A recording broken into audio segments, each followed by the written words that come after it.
pessoal, muito prazer reencontrar quem já foi meu aluno ou conhecê-los, pela primeira vez. Meu nome é Rafael Mendonça, sou professor de Direito Civil aqui do querido Companhia Jurídica e vamos que vamos começar a preparação aí para a sua prova da EMERGE.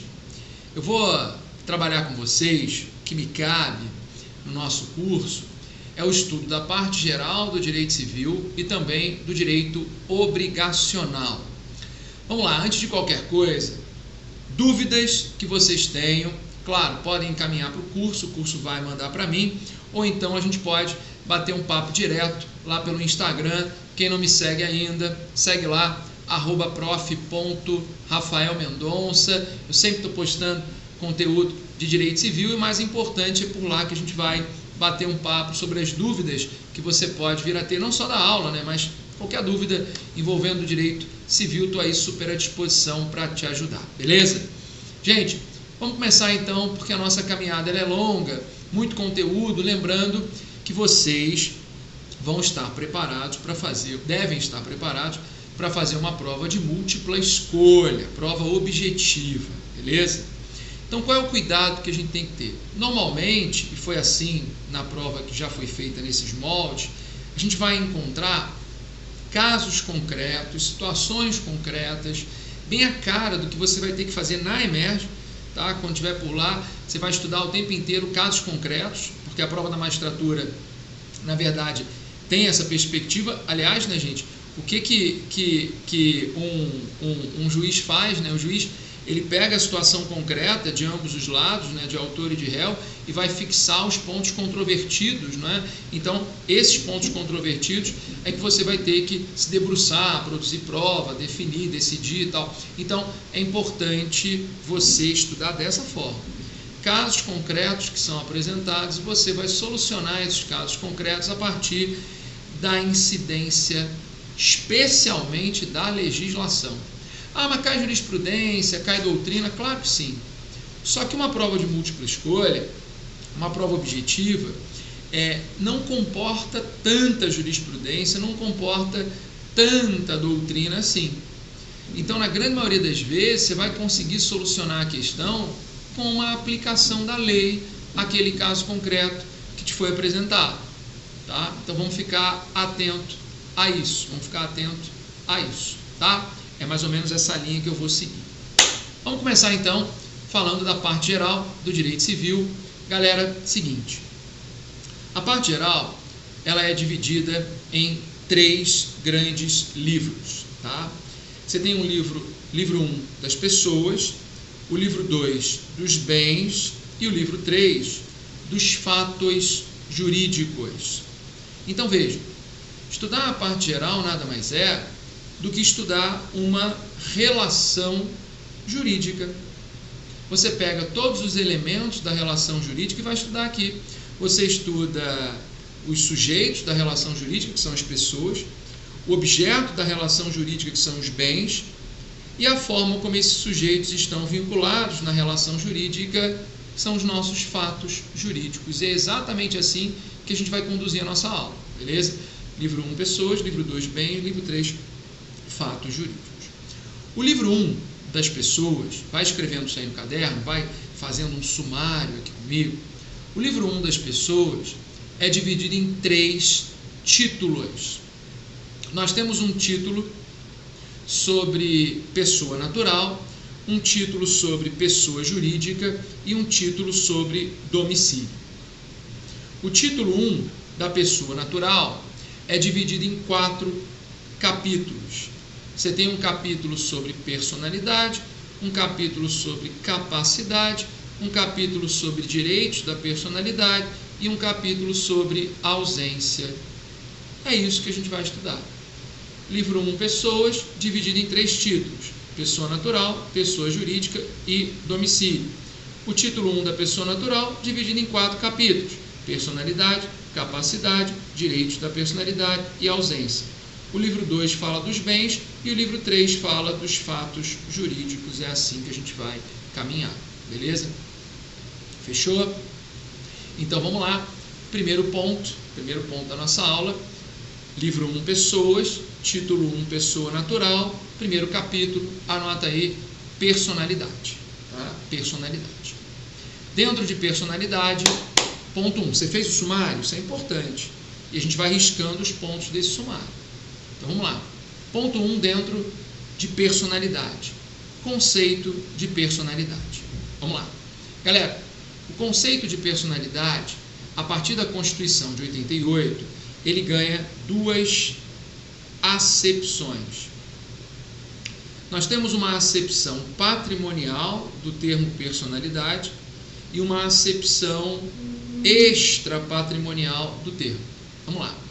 A acepção patrimonial é aquela que está no artigo 1º do Código Civil, que vai dizer que personalidade, anota aí, é a capacidade para adquirir direitos e deveres na ordem civil.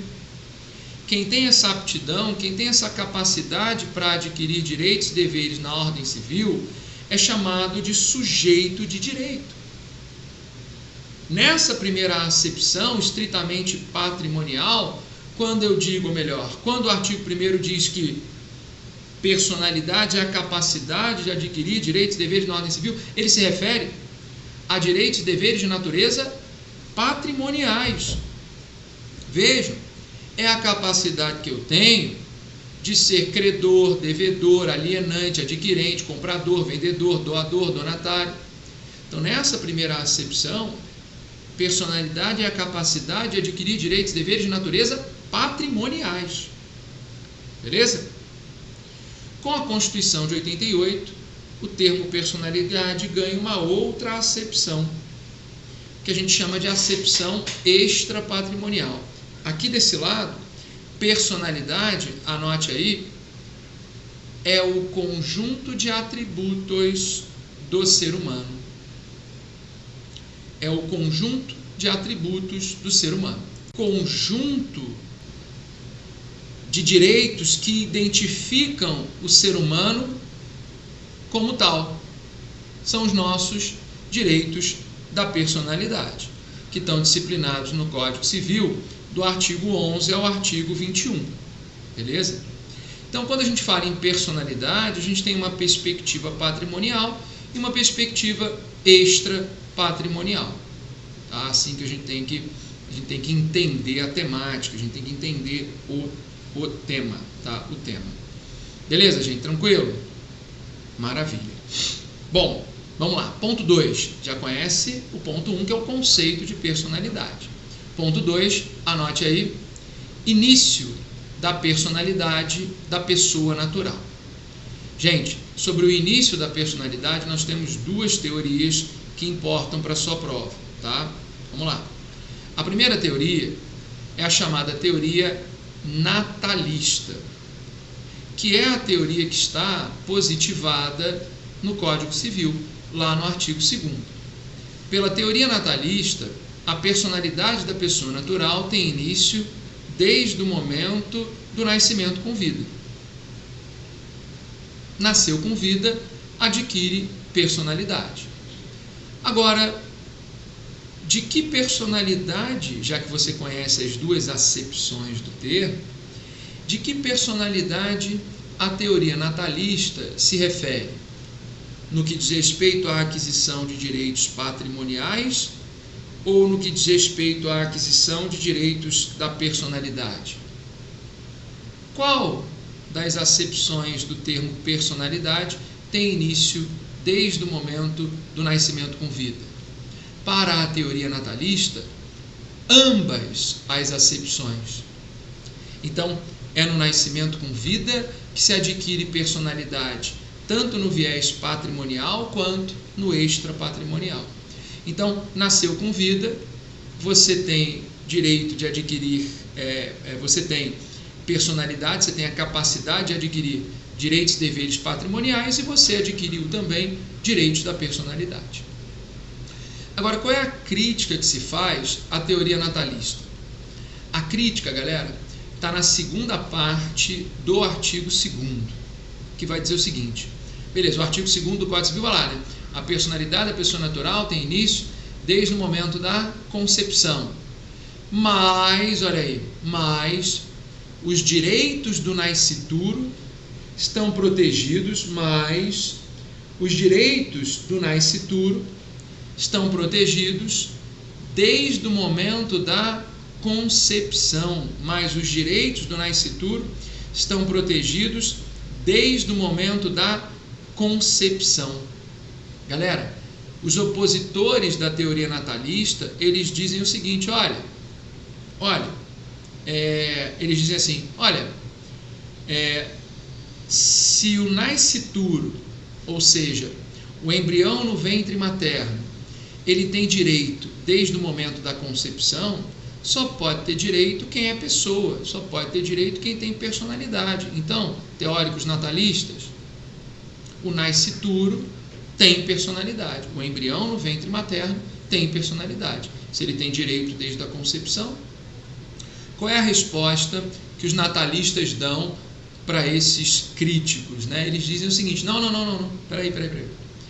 O embrião no ventre materno, o nosso nascituro, ele não tem direito. O artigo 2º não deixou isso muito claro. Ele tem mera expectativa de direito.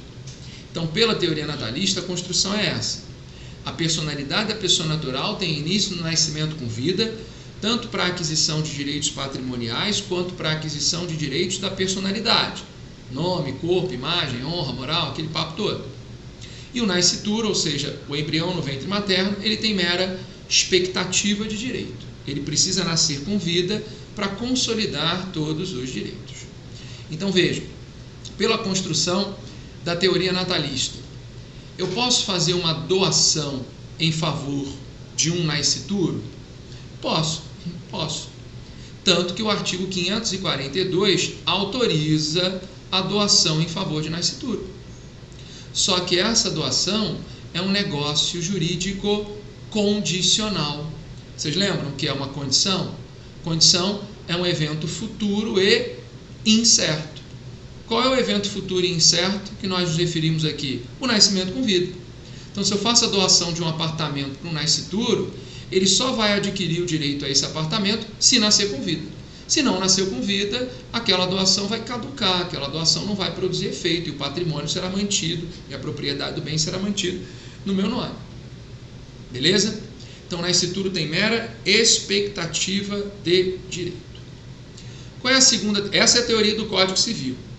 Essa é a teoria do Código Civil e a doutrina clássica defende essa teoria. Qual é a segunda teoria, gente? Vocês conhecem, é a chamada teoria concepcionista. Pela teoria concepcionista, a personalidade da pessoa natural tem início desde o momento da concepção. Desde o momento da concepção. Beleza? Tranquilo? Agora, desde o momento da concepção. Então, quer dizer que o nascituro já titulariza personalidade. Mas, de qual acepção da personalidade nós estamos falando? Da acepção extrapatrimonial apenas. Então, desde o momento da concepção, o nascituro já titulariza, para a teoria concepcionista, direitos da personalidade. Agora, ele só poderá adquirir direitos de natureza patrimonial caso venha a nascer com vida. Então, para os direitos patrimoniais, o nascituro, até mesmo na teoria concepcionista, ele tem mera expectativa de direito. Ele tem mera expectativa de direito. Beleza? Tranquilo? No que diz respeito aos direitos da personalidade, desde a concepção. Então, olha que legal. Tanto a teoria natalista quanto a teoria concepcionista, para a aquisição de direitos patrimoniais, as teorias dizem a mesma coisa. O nascituro tem apenas expectativa de direito. Para você adquirir direitos patrimoniais, você tem que nascer com vida. Então, se eu faço a mesma pergunta para um teórico concepcionista, é possível fazer uma doação para um nascituro? Ele vai me responder a mesma coisa. Sim, é possível, mas é um negócio jurídico condicional. Esse negócio só produzirá efeito se ocorrer o nascimento com vida, se aquele evento futuro incerto, se aquela condição for implementada. Acabou. Beleza?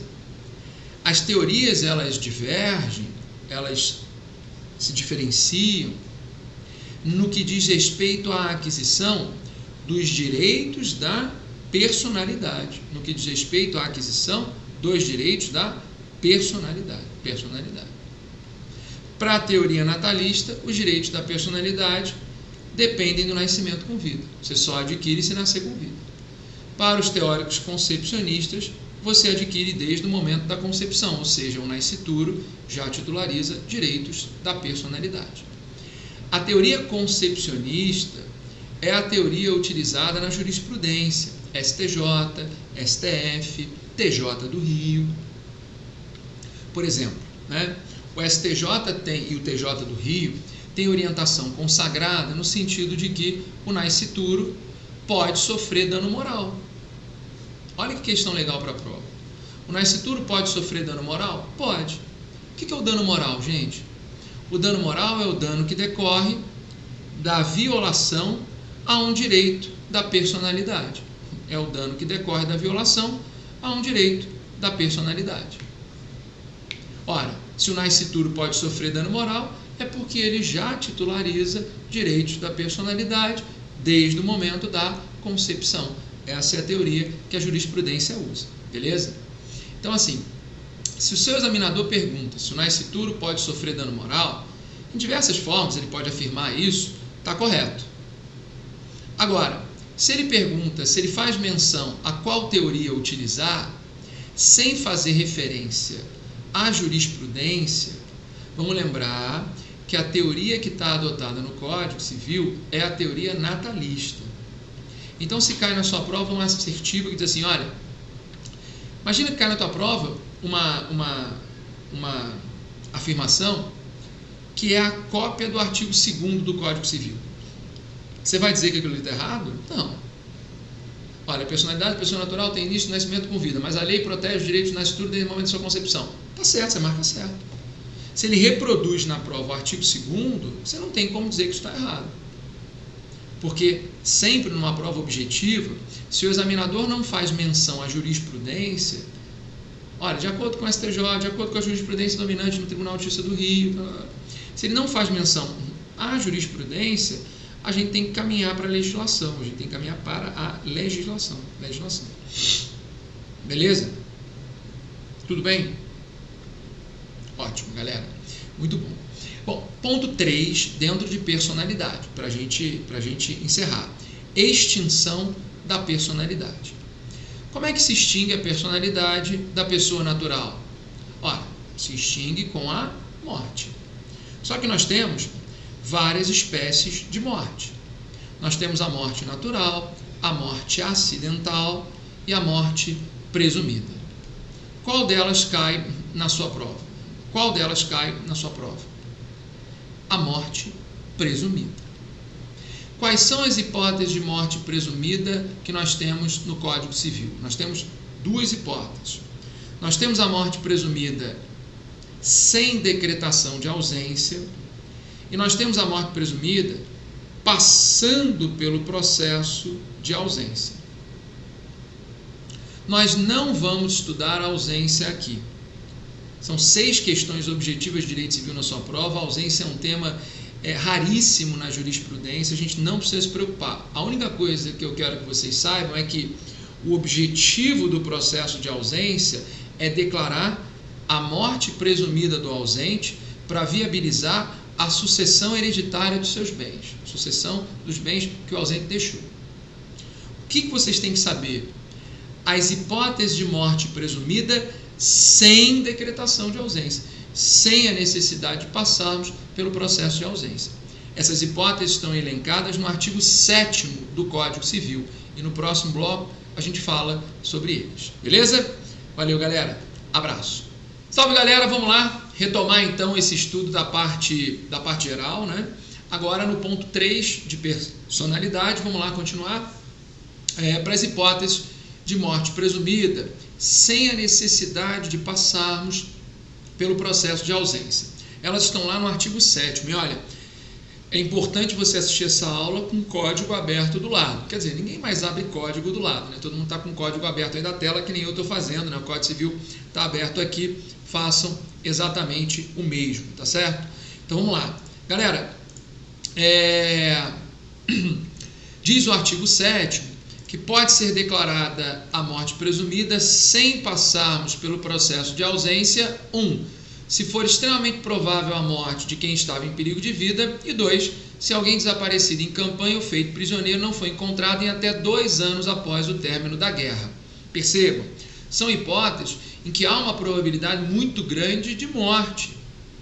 Então você não precisa inaugurar, já que você não achou o corpo, você não precisa inaugurar um processo de ausência. Para vocês terem uma ideia, o processo de ausência ele dura no mínimo 21 anos e meio. Só para você ter uma ideia. Então, quando é muito provável a morte daquela pessoa, vamos declarar a morte presumida com base no artigo 7º. Questão clássica de prova. Vamos lá.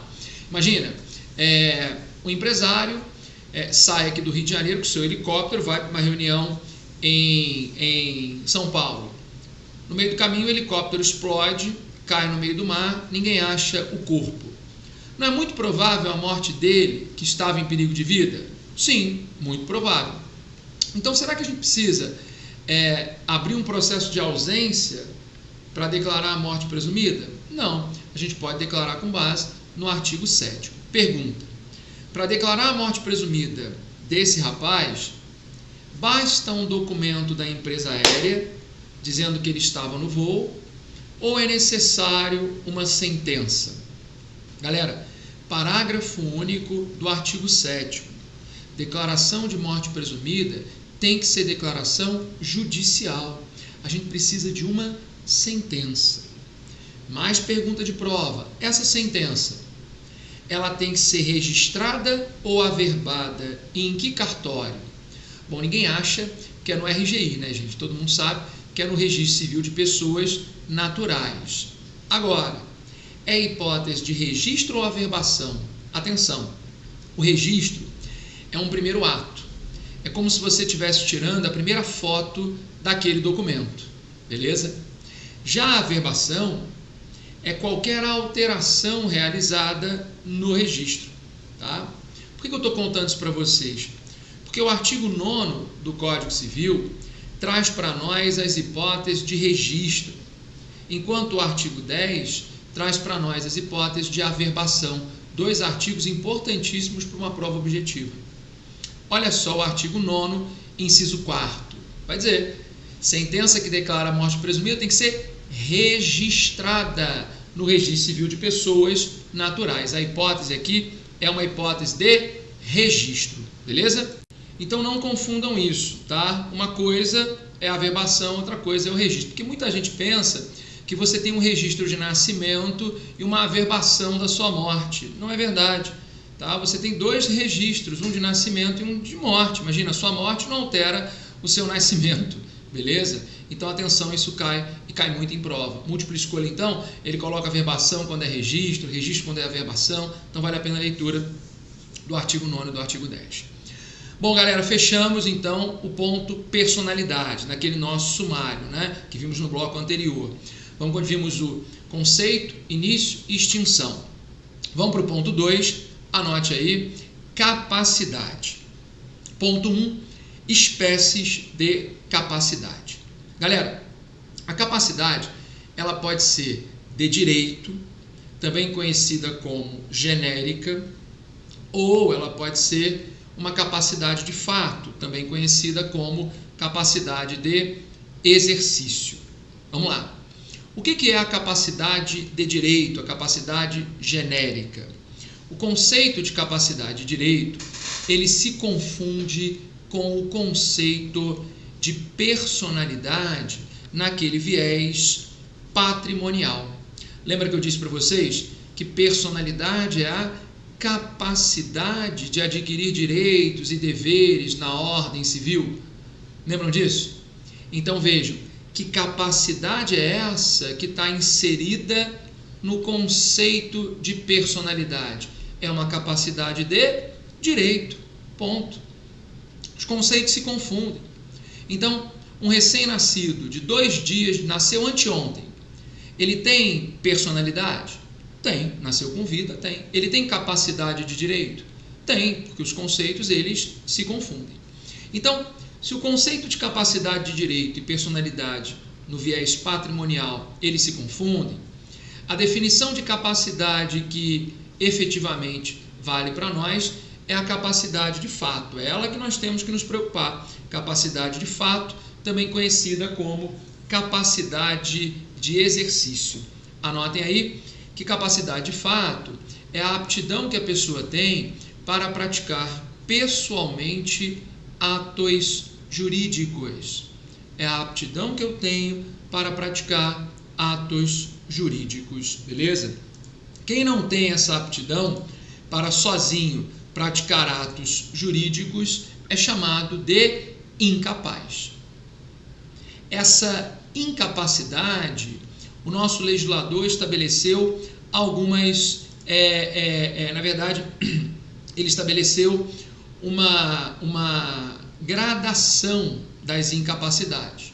Nós temos uma incapacidade absoluta e nós temos uma incapacidade relativa. A pergunta que eu faço é, galera, o absolutamente incapaz, ele tem aptidão para sozinho praticar atos jurídicos? Não, mas ele pode praticá-los desde que esteja representado.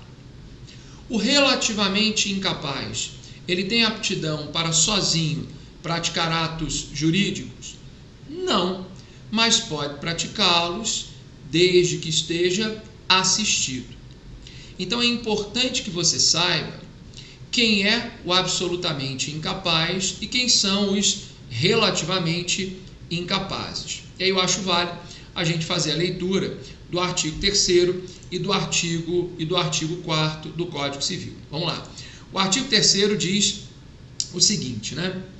São absolutamente incapazes de exercer pessoalmente os atos da vida civil os menores de 16 anos. Vejam, hoje, o único absolutamente incapaz que nós temos é aquele que tem idade inferior a 16 anos. Olha só agora o artigo 4º. Então, a única coisa que define uma incapacidade absoluta é a questão etária, é ter idade inferior a 16 anos. Olha só o artigo 4º agora, vamos ver quem são os relativamente incapazes. São incapazes relativamente a certos atos da maneira de os exercer: 1. Os maiores de 16 e menores de 18 anos. 2. Os ébrios habituais e os viciados em tóxico. 3. Aqueles que por causa transitória ou permanente não puderem exprimir sua vontade. E 4. Os pródigos. Você tem que conhecer o rol do artigo 3º e o rol do artigo 4º. Agora vejam. Sentiram que esse rol, ou melhor, sentiram não, né? Vocês sabem que esse rol sofreu alterações significativas, tanto o artigo 3º quanto o artigo 4º, pela Lei 13.146 de 2015, que é o nosso Estatuto da Pessoa com Deficiência, também conhecido como Lei Brasileira de Inclusão. Vejam, Lei Brasileira de Inclusão.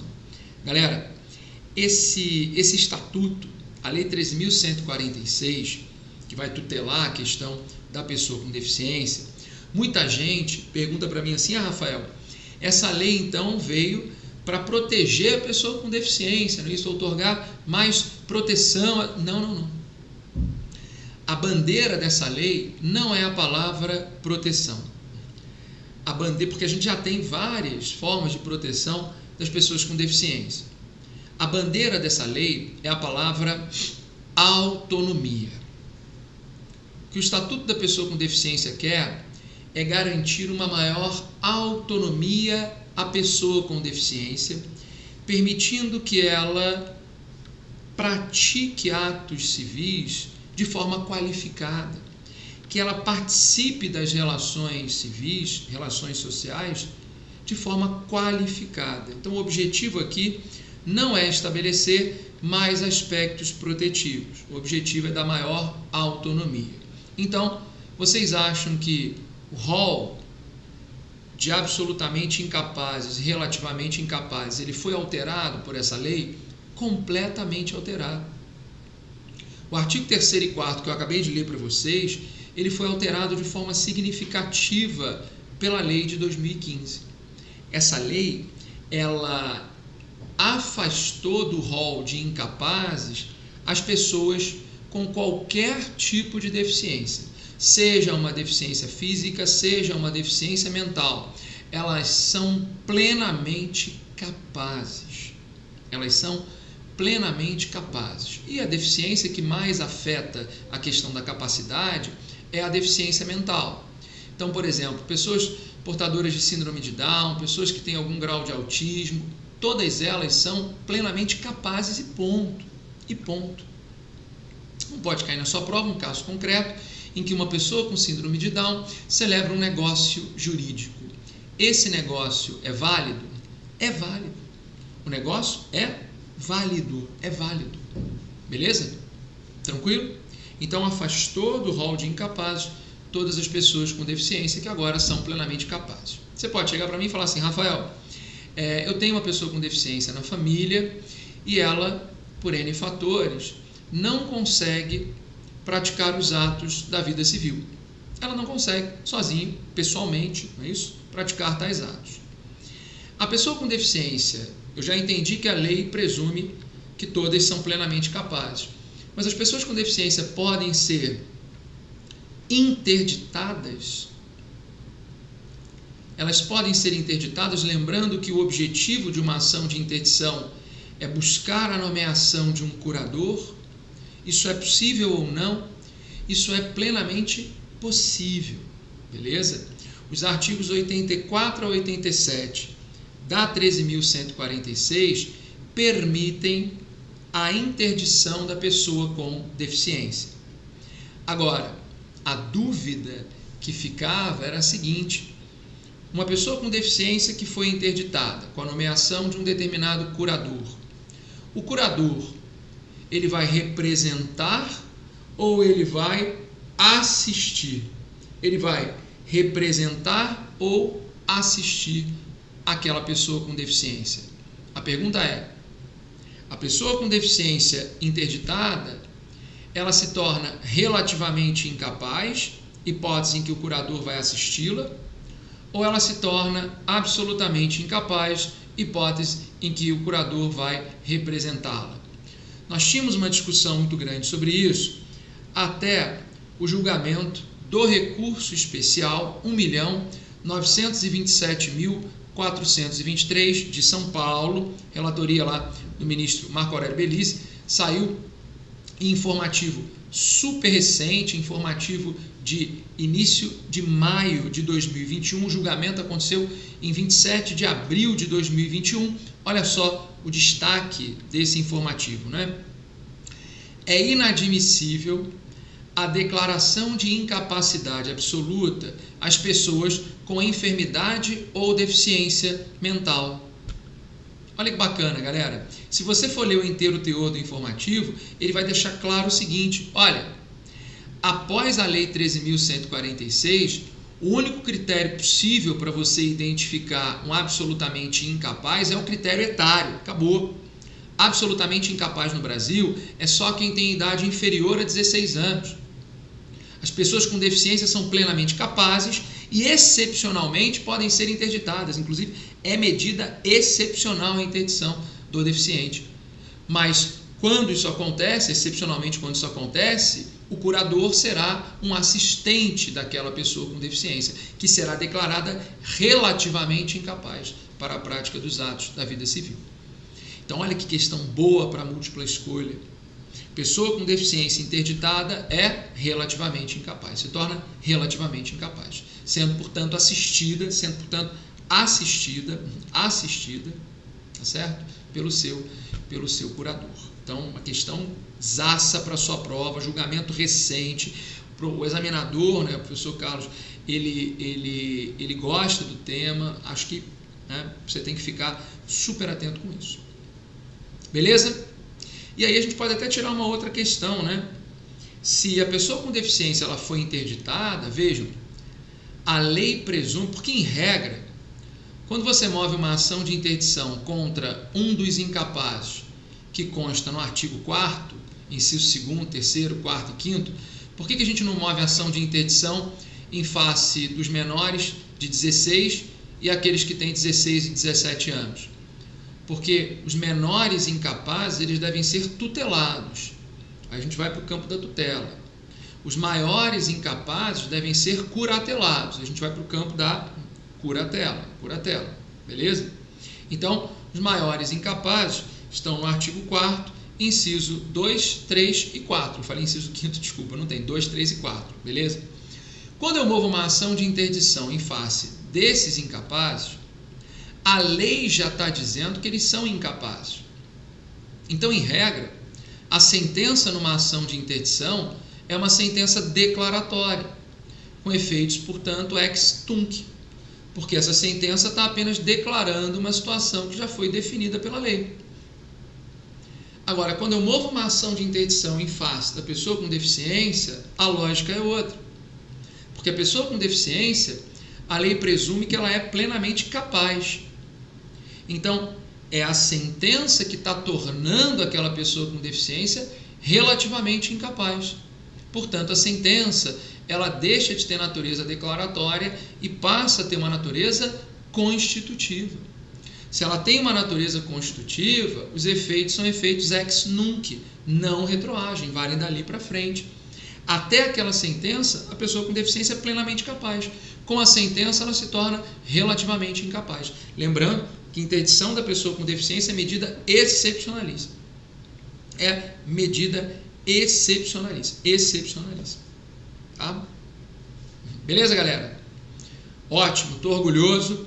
Vamos que vamos. A ideia é cair uma questão dessa na prova. Eu acredito muito nisso, então fiquem espertos aí.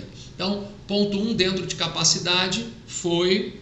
Ponto 2, vamos lá, dentro de capacidade. Ponto 2, hipóteses de antecipação da capacidade plena do menor. Bom, vocês sabem que o menor ele adquire capacidade plena com 18 anos.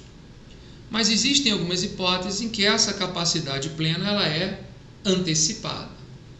Como é que nós chamamos essas hipóteses? A gente chama de emancipação. Hipótese de emancipação. Vamos lá. As espécies de emancipação, elas estão no artigo 5º, parágrafo único do Código Civil. E nós temos 3 espécies. Anotem aí. Primeiro é a emancipação voluntária, que está no inciso 1º, primeira parte, do parágrafo único do artigo 5º. Segunda espécie é a emancipação judicial, que está no inciso 1º, segunda parte do parágrafo único do artigo 5º. E a terceira espécie é a emancipação legal, que está nos incisos 2, 3, 4 e 5 do parágrafo único do artigo 5º. Então, a gente tem que trabalhar com todas essas espécies de emancipação, também é um baita de um tema para a sua prova. Eu vou deixar para a gente falar dessas espécies no próximo bloco. Emancipação voluntária, emancipação judicial e emancipação legal. A gente já volta para tratar disso. Valeu!